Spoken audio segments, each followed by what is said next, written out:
What's up, everybody? This is Jess-one here, and welcome to the Jess-one Show. I have an exclusive interview here with Sifu David Ross and Sifu Steven. Okay. Now, what we're going to talk about today is the interaction and internet beef that's going on between Sifu David Ross and Sifu Gus. All right.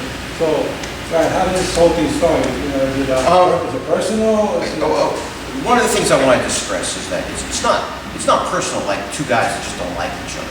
I have nothing personal against the guy. It started off very simply, and it just keeps like expanding. Like I said, about 10 years ago, 2004 is when Chun-Dai-san died. That's our common Sifu, right? Everyone had gone their sort of separate ways. Everybody had different schools. They were doing their own thing. Everybody had to come together because the teacher died. We started spending more time with each other. We started talking to each other, and also we went on a Kung Fu forum that's owned by Gene Shin, called the Kung Fu Online Forum. And I went on there originally because I was just sort of like writing slogans about my teacher. And we sort of encouraged everybody to go on there and talk. And so I was on there. Sifu Chris Urok was on there. You can find him on Facebook. Sifu Michael Perello was on there, and Gus Kaparos was on there. Sifu Gus Kaparos. What happened was, first, we saw Gus saying some things that were not factually correct, like stories about Sifu. And he said something almost like ridiculous, like he saw Sifu rip somebody's heart like out of their chest. And he was saying stuff like he got into an argument with a guy that did jiu-jitsu named Dale Frank. Does Brazilian jiu-jitsu, he's a black belt. He also belongs to that Dog Brothers organization, full contact stick fighting. And he said, well, you know, Sifu always said that jiu-jitsu is like nonsense. My Sifu never said that. He would get into arguments with people and he'd say like, you know, Sifu says like Wing Chun is nonsense. My Sifu never said that. A very concrete example is, my Sifu said to me, he says, I don't particularly like the Hong Kong because I feel like it's condensed. He goes, I knew my teacher's from mainland China. And he said, I knew a lot of people on the mainland. And he says, on the mainland, Wing Chun is a big system. It's got like 7, 8 forms. It's got internal training. It's not just got the short hand. It's got the long hand. It's got more kicking. He goes, I prefer that system because it's more rounded. He goes, I feel like a lot of people just learn like a small part of the system. That's really different than saying the system's like nonsense. Or the system's crap, or you know, like words like I don't want to use, like you know, bull crap, that kind of stuff. So what we first did, Michael Perello, Chris Urok, myself, we contacted him privately. We said, just tone it down a little bit. This should not make us all look bad. You tell some stories that people are going to know are just ridiculous. I don't know where you got these stories. We said, please don't talk bad about other people because our teacher had a very good relationship. Really recently, but it goes back to that period, Gus just had a big argument with a guy named Jeff Wagner. Jeff Wagner's a praying mantis guy from Detroit. He was very good friends with us. His teacher was very good friends with Chun-Dai-san. We were very close to that guy. We got into it with that guy saying, oh, praying mantis, praying that. That's kind of our friend, you know, like, we don't have bad relations with people. We never had bad relations with people. We were part of the movement, part of the Wu Lin. We've always had them. We would go to the tournaments. We were friendly with everybody. We were friendly with Tai Yin, the home fight teacher. We were friendly with everybody. Why see balls up on that teacher? What was the whole video and article you did saying that he was a fraud and he never trained your teacher? Well, I didn't say he never trained my teacher. I said he lied about the way that he trained my teacher. Because, for example, we would say to him, like, just tone it down. Don't tell crazy stories. And his response was basically tell us, you know, screw ourselves. So then what happened was we'd go on and we'd correct him because we didn't want to have a bad relationship. That's when I started all the nonsense. As far as like the big article about the lies, I got called lies, right? Listen, I say this way, right? I said, we had a conversation with Sifu Nichenzi. Sifu Nichenzi is also very close to Chun-Dai-san. I said, you know, if I'm telling you a story and I go, I think I met Chun-Dai-san in October, it was November, you know, I made a mistake. That's one thing. If you met somebody at 24 years old, you didn't meet him when you were 17. You know you didn't meet him when you were 17. We had this problem before with him. He said, I met Chun-Dai-san when I was a little child and he adopted me and he raised me. We all know that's not true. He met him in 1990 when he was 24 years old. I said to Gus, I go, I was there and starting in, I met my teacher in 1986, right? I was with him from 1986 way through all the way, but I was certainly there in 1990 when Gus came to school. And Gus even said on the Kung Fu forum, yeah, it was 1990 I met him when I was 24 years old. I don't see what the point is in telling a story like that. You were a little kid. Then it became I was 17. I think when you did the interview with him, he said he was 17. Then we had the Sino Vision interview, he says I was 17. Gus was born in 1966. You can look it up on the internet. Right? Gus also says in the Vision interview, you know, that was a little before, I think it's like he did it last year maybe, to be fair. He said, I'm 47, so it was 30 years ago. In 1982, 1983, Chade-san wasn't in the US. So I said to him, how did you meet him at 17 if he wasn't even in the US?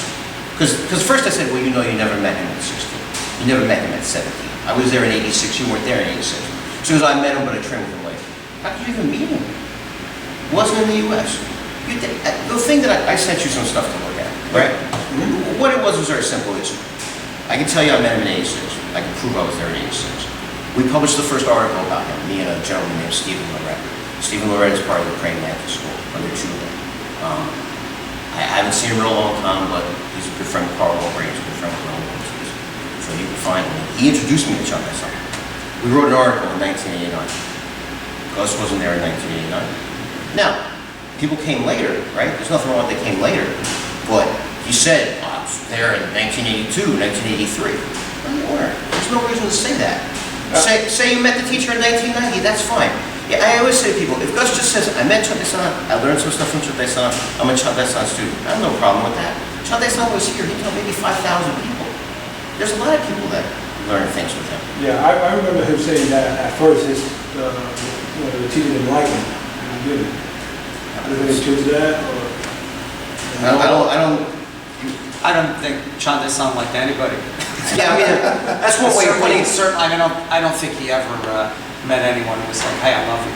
He was a tough old guy. Yeah, he'd been around the block 1,000 times, and if he tolerated you, even you had to earn that.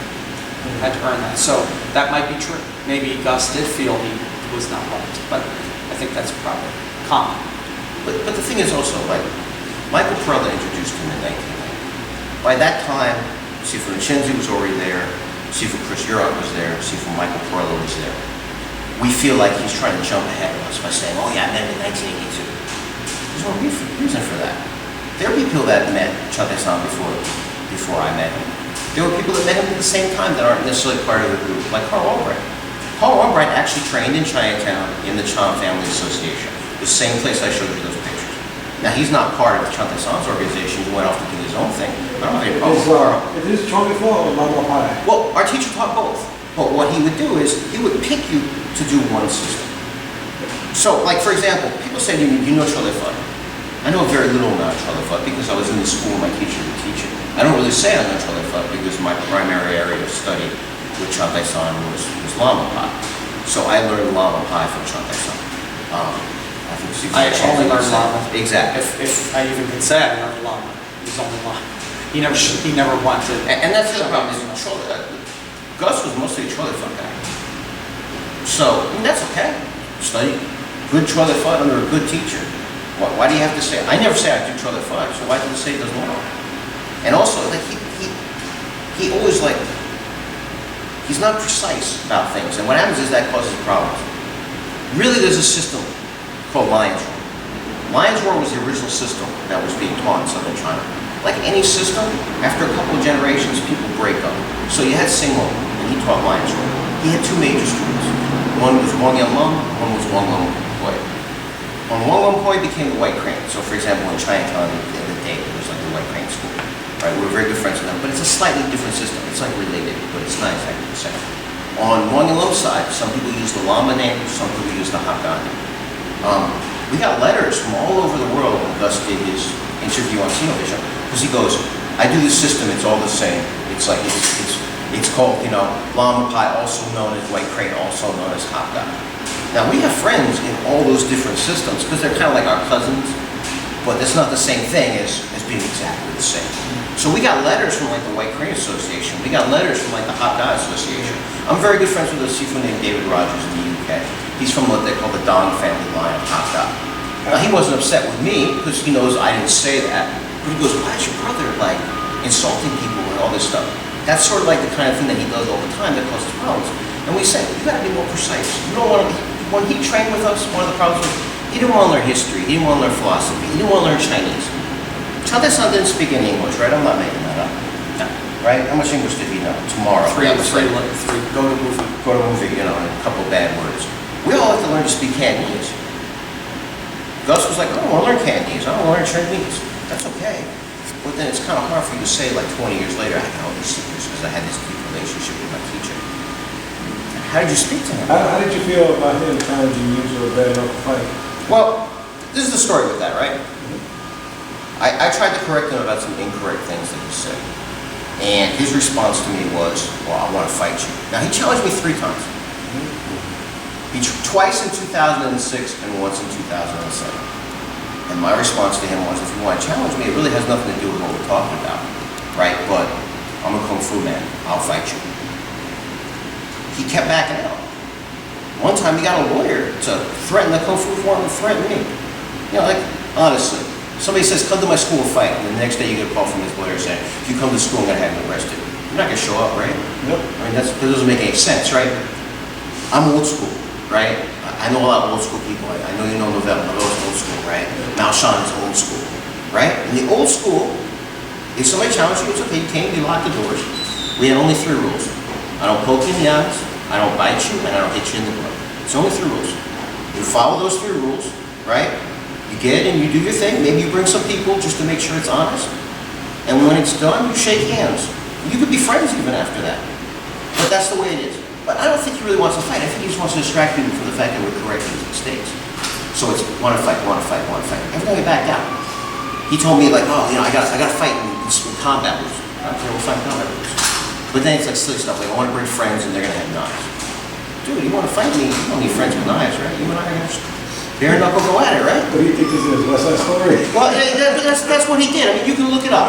We captured all those screen captures of everything he said. It's again, like, it's a distraction, right? Like, I'm not a UFC fighter. I'm not a professional fighter, right? Professional fighter can show up. He's going to beat me up, maybe, right?